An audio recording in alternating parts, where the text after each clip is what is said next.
Good morning, traders. This is your Forex market commentary brought to you by Real ECN. Today is Friday, the 7th February 2014. Wrapping up this week, we're going to discuss and break down yesterday's euro-dollar bounce as a result of a less dovish rhetoric coming out from the ECB. Also in line with today's discussion is Friday US non-farm payroll number, which a lot of you are anticipating. I hope that this commentary will provide you with insight into formulating a successful trading strategy and ultimately a winning trade.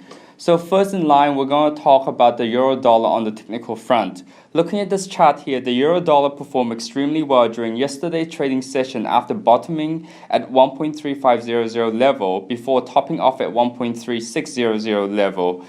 This is largely attributed to a less dovish rhetorical signaled by the ECB President Mario Draghi during yesterday's ECB rate meeting. Investors are also waiting to see how this market will develop in terms of directional price swing following Friday's US release of non-farm payroll number as well as unemployment rate.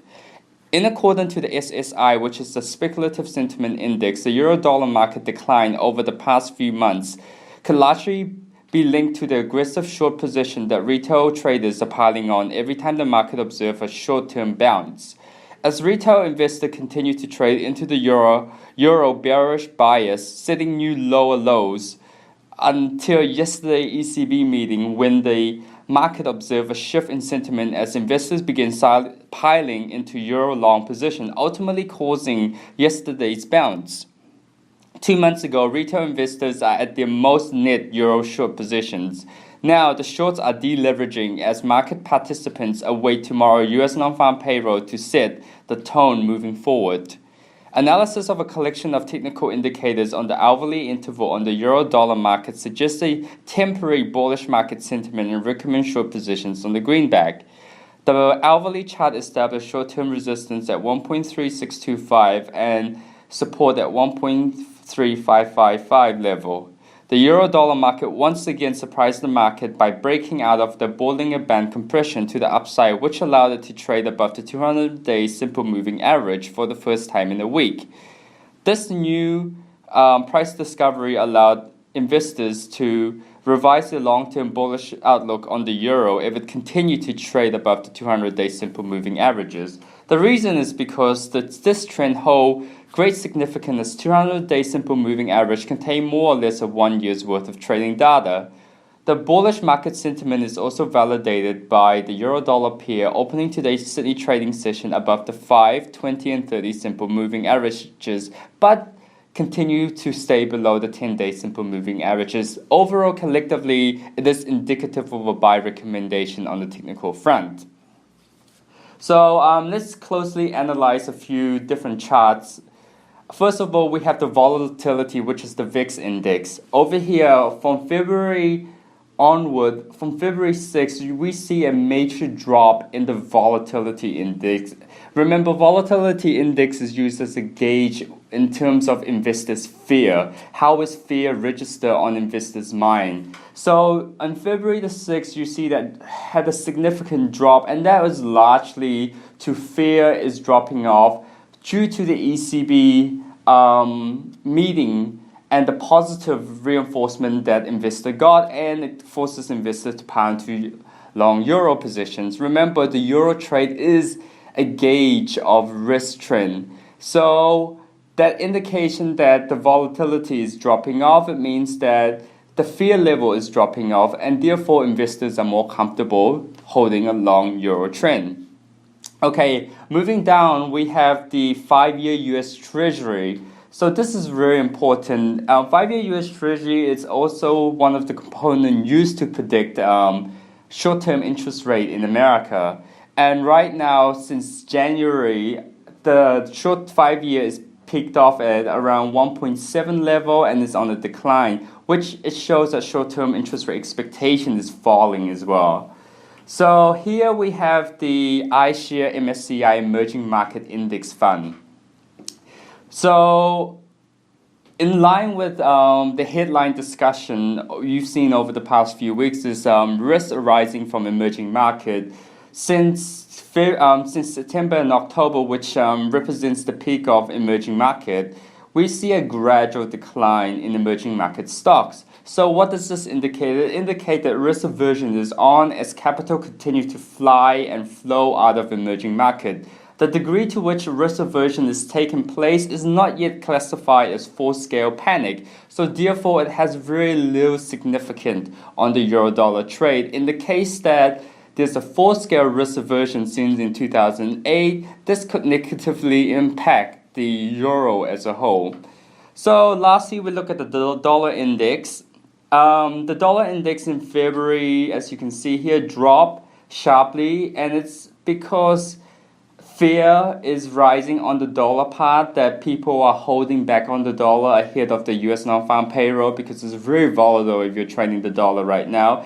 And the less dovish language presented by the ECB yesterday. So we can see the dollar just recovering from its low. So now let's explore the fundamental fronts.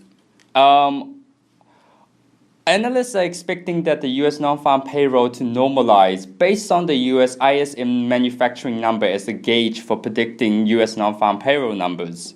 The recent release of US ISM manufacturing numbers show a reading of 52 with non-manufacturing number come out at 56.4, and based on historical trend, a reading around 54 on the ISM report is often followed by a reading of an average of 228K on the US non-farm payroll report. Touching on the reference to 2013, in the month of August and October, the ISM reading ranged between 56 to 58, which was later followed by the US non-farm payroll number averaging north of 219K. Therefore, the market are anticipating a positive reading from tomorrow's US non-farm payroll to tick at 185K, with unemployment reading in line with market consensus of 6.7%. If the report meets market's consensus, this will profoundly reverse the euro-dollar market in favor of the greenback. This idea was also reinforced by the recent weekly jobless claim falling at a rate of 20,000 to 331,000 for February the 1st reading, beating expectation of a 337,000 reading. However, there is one hiccup in the economic report that has investor concern, and that is the ADP private sector non-farm payroll number. It only added 175K in terms of job, at a rate less than what the market has anticipated. This hiccup can potentially lay the seed for uncertainties to whether the US recovery story can gather sufficient momentum to deliver a non-farm payroll number that is in line or exceeding market expectation. So moving on to Europe, we're going to break down yesterday's ECB meeting.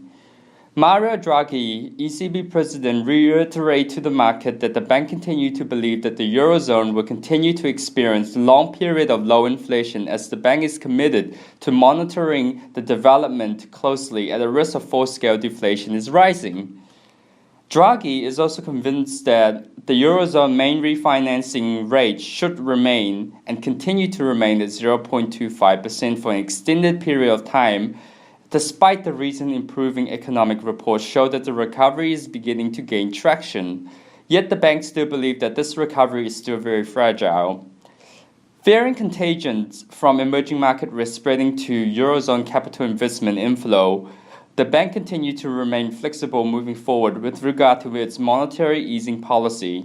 During the ECB press conference, the market received more or less of the same undertone awareness that the bank addressing the Eurozone persistently low inflation, weak credit growth in the private sector, as well as the stubbornly high unemployment rate continued to remain at 12%. Since full-scale risk aversion had not yet materialized in the market, Mario Draghi refrained from implementing another stimulus program like LTRO program designed to flood the market with more liquidity. So I want to conclude today's commentary by saying good luck trading tomorrow's US non-farm payroll, and have a great weekend, everybody.